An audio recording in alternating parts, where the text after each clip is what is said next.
जिस तरीके से सोने को तपाकर कुंदन बनाया जाता है, उसी प्रकार मनुष्य को भी अपने आप को प्राप्त करने में बहुत यातनाएं झेलनी पड़ती हैं। तो क्या हम उनकी तरह अपने वचन भूल जाएं? अपने रिश्तों से मुंह मोड़ लें? बिल्कुल नहीं। मर्यादा तो स्त्री का सबसे सुंदर आभूषण है और शक्ति भी। एक स्त्री की मर्यादा से ही समाज की नींव होती है। मंगलसूत्र तो स्त्री एक मनुष्य के नाम का पहनती है, परंतु उसका संबंध पूरे परिवार से होता है, और जो उसने संबंध तोड़ा तो पूरा परिवार बिखर जाता है।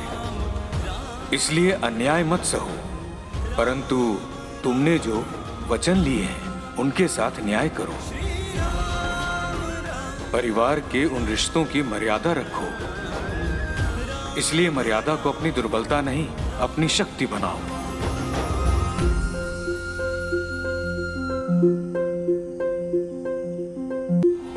हे राम जी, हमें क्षमा कर देना।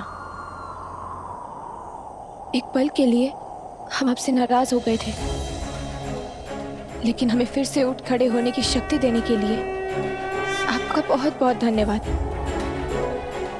आज हम आपके सामने वचन लेते हैं कि अपनी मर्यादा में रहते हुए हर एक कठिन परिस्थिति का डट कर सामना करेंगे।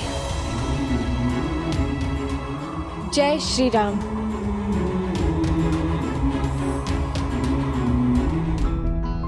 वो लड़की कालिंदी पर बिल्कुल विश्वास नहीं किया जा सकता। हम उसे पैसे तो दे चुके हैं, लेकिन पता नहीं अब तक वो शहर छोड़कर गई या नहीं। अरे साधना बहू। जी अम्मा। केत की बहुरिया, अरे कहाँ रह गए? अरे हमारा चश्मा किसी ने देखा है? कब से हम ढूंढ रहे हैं अपने चश्मे को। हाँ, ये देखो, आज भी हम रामचरितमानस पढ़ नहीं पाएंगे। नरक हम नहीं जाएंगे, वो जाएगा जिसने हमारा चश्मा छुपाया है। जी, अरे कोई मदद कर दो हमारे चश्मा ढूंढने में। भाभी, केत की भाभी, माँ, भाभी कहाँ है? आपने उन्हें देखा क्या?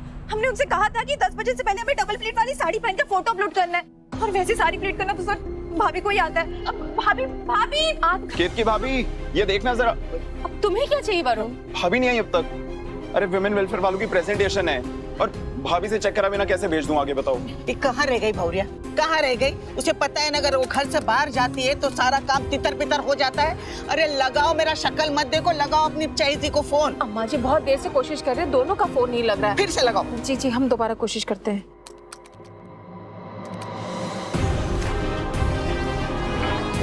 माँ का फोन। जी माँ। अरे केतकी, तुम्हारे फोन को क्या हुआ? कब से कोशिश कर रहे हैं? और वरदान कहाँ है? पता है ना, घर पे सब तुम दोनों का इंतजार कर रहे हैं बेटा। माँ, वो हम घर आते हैं, वरदान जी भी हमारे साथ ही है। अच्छा ठीक है ठीक है, जल्दी घर आओ।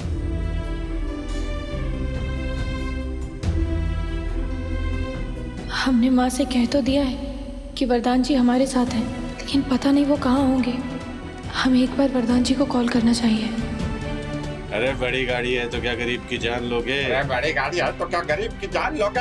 देख के नहीं चल सकते यार, हमारा पूरा दिन भर का नुकसान कर दिए आप। हमारे सामान का कोई कीमत नहीं है का? ये तुम्हारे 200-400 रुपए के लिए मुझे अपना टाइम वेस्ट नहीं करना। ये लो। बाबू जी, पैसे नहीं चाहिए। ये क्या तरीका होता है बात करने का? अब तुम मुझे बताओगे बात कैसे करनी है? जानते हो कौन हूँ मैं? तुम कोई भी हो, तेरी अकड़ तो आज निकालनी ही पड़ेगी।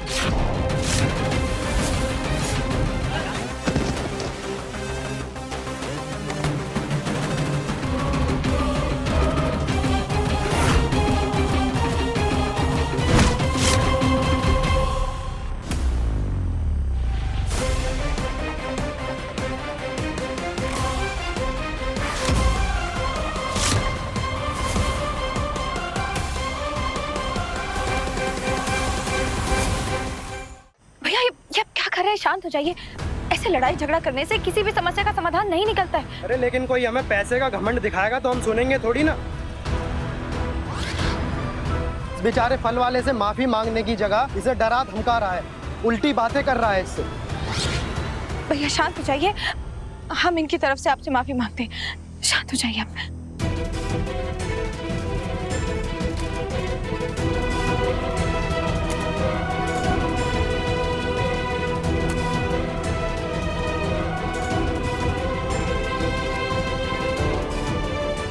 भैया, हम समझते हैं कि आप पूरी मेहनत और श्रद्धा से काम करते हैं, और अगर उस श्रद्धा के बदले कोई आपको थोड़ी सी बेइज्जत ना दे तो कितना बुरा लगता है।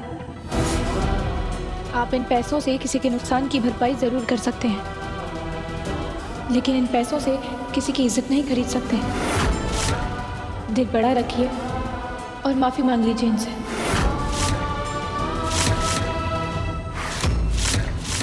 सुना नहीं क्या कहा बहन ने? माफी मांगो। मांगो माफी। हाँ, मांग माफी। सॉरी। आज अगर आप बीच में नहीं आती ना बहन, तो हम इन्हें अपने तरीके से सबक सिखाते। वैसे ये आपके कोई लगते हैं क्या? कोई रिश्ता है क्या आपका इनसे?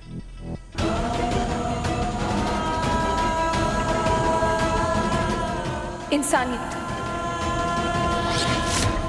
सिर्फ इंसानियत का रिश्ता है। भैया, आप सभी भूल चूक माफ करिए और सब अपने अपने काम पर लग जाइए।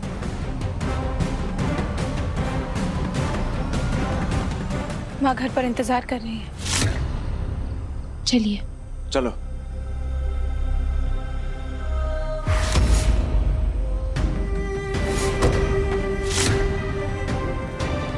शोना, तुम ठीक तो हो ना? वो सड़क से आप लोगों ने कुछ मारपीट तो नहीं की ना? मैं इतना डर गई थी कि मैं भाग के गई थी पुलिस बुलाने के लिए। तुम यही रुको, मैं कालिंदी को घर छोड़ के आता हूँ। कोई बात नहीं, आप चले जाइए। और वैसे भी जितनी जल्दी हम अकेले चलने की आदत डाल लें, हमारे लिए उतना ही अच्छा है।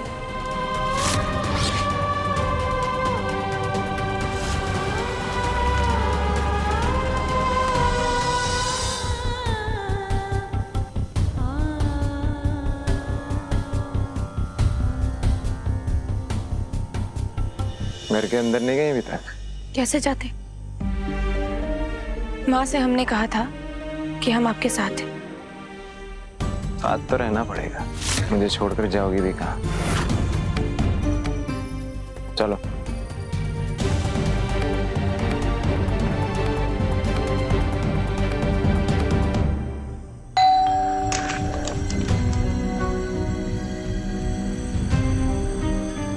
अम्मा,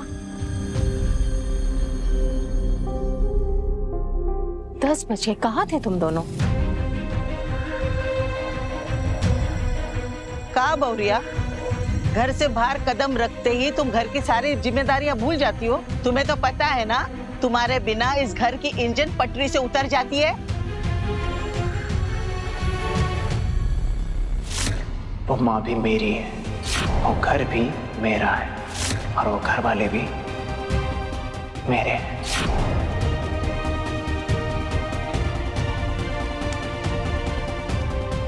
माफ कीजिएगा दादी, लेकिन आज गलती हमारी नहीं है।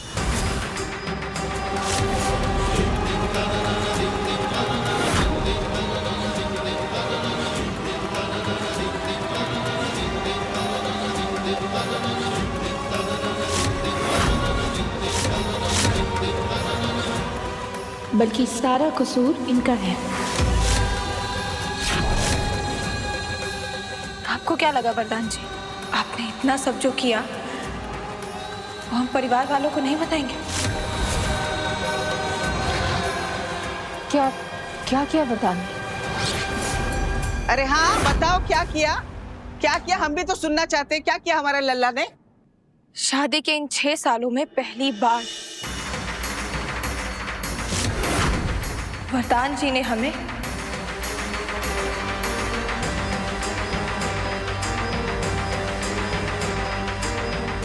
अयोध्या भ्रमण करवाया। और आपको पता है माँ, हमने इतना खाया, हमने बाटी चोखा खाया, हमने फर्रे खाए और मोरे की जलेबी भी खाई। और तुम्हें पता है रूबी, तुम्हारे भैया को ना हमें खींच कर लाना पड़ा वापस। वो आ ही नहीं रहे थे। वो तो हमें याद था कि तुम्हें 10 बजे के पहले साड़ी में फोटो अपलोड करनी है, इसलिए हम जबरदस्ती खींच कर ले आए। हमें भी ना बिल्कुल ऐसी ही साड़ी चाहिए। और वरदान जी ने तो हमसे कहा भी, लेकिन हमने ही मना कर दिया। क्यों? क्योंकि इन्हें क्या पता साड़ियों के बारे में। हमें ना बिल्कुल ऐसी ही साड़ी चाहिए, इसलिए हमने वरदान जी से भी बोल दिया कि हम शॉपिंग पे जाएंगे तो रूबी और सुषमा दीदी के साथ। तुम्हें ऐसे खुश देखते हैं तो हमारा मन भी खुशी से फूल जाता है। राम जी तुम दोनों को ऐसे हंसते मुस्कुराते रखें।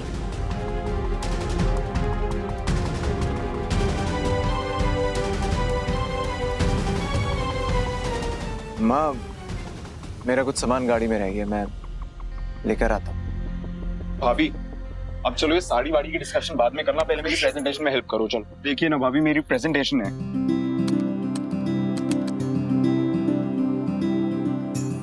लेकिन आपने इसमें जितनी भी फोटोज डाली हैं, ये तो शहर की महिलाओं के हैं। हाँ भैया, आपका प्रोजेक्ट गांव की महिलाओं के लिए था, तो फिर ये फोटोज कैसे? गुड पॉइंट भाभी, यू आर द बेस्ट। अरे वो सब तो हम भी करके दिखा सकते थे, लेकिन हमारा चश्मा ही नहीं मिल रहा है। आप हमेशा भूल क्यों जाती हैं? हम अभी लेकर आते हैं। ठीक है, ये लीजिए आप। ये मिल गया। भाभी, हमारी साड़ी। रूबी, हम हाथ मुंह धुल कर आते हैं, तुम चलो।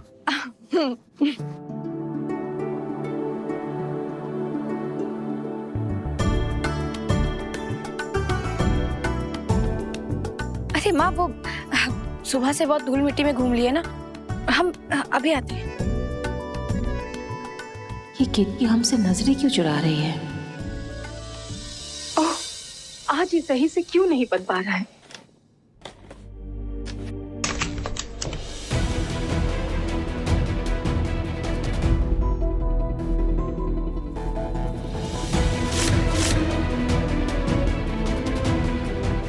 ये तो वही बैग है जो हमने कालिंदी को दिया था।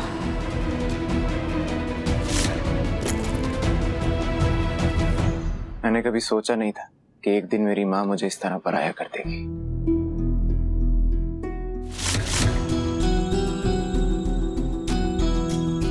बल्कि मैं तो सोचता था कि चाहे सारी दुनिया मेरे खिलाफ हो जाए, लेकिन मेरी माँ मुझे कभी गलत नहीं समझेगी। आज आपने मेरे उस भरम और मेरे दिल दोनों को तोड़ दिया। माँ, वरदान, वो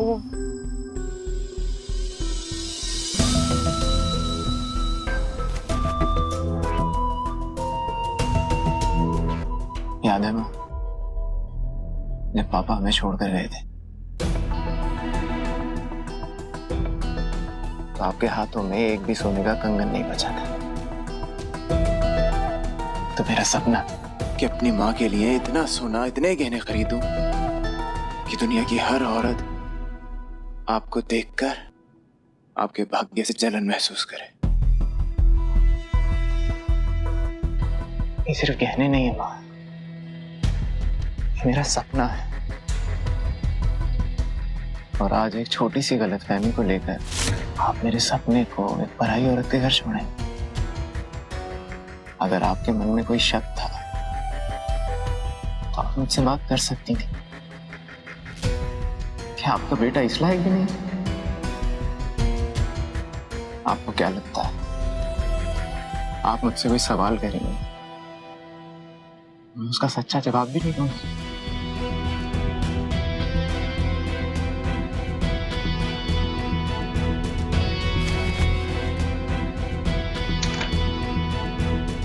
अयोध्या में लाखों लोग रहते हैं, लेकिन उनमें से वरदान तिवारी सिर्फ एक है।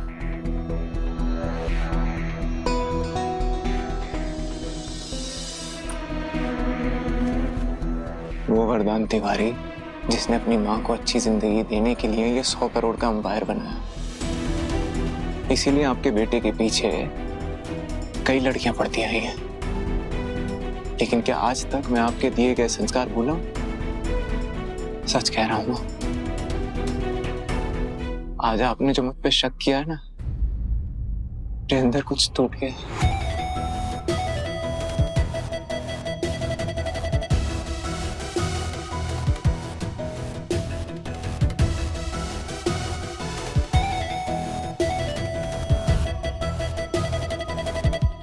लेकिन फिर भी अगर आपको लगता है कि मैं गलत हूं,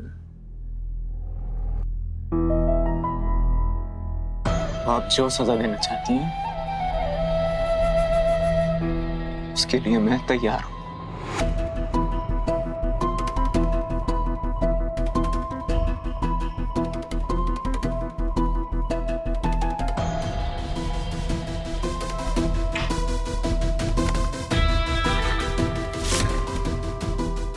हमें माफ कर दो बेटा, हमें माफ कर दो। हमसे बहुत बड़ी गलती हो गई बेटा, बहुत बड़ी गलती हो गई। दोबारा ऐसा कभी नहीं होगा। हम बहुत डर गए थे।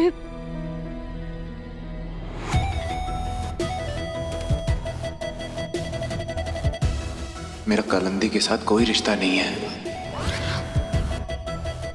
और मैं वादा करता हूं कि इतकी के अलावा इस घर में कोई दूसरी औरत नहीं आएगी।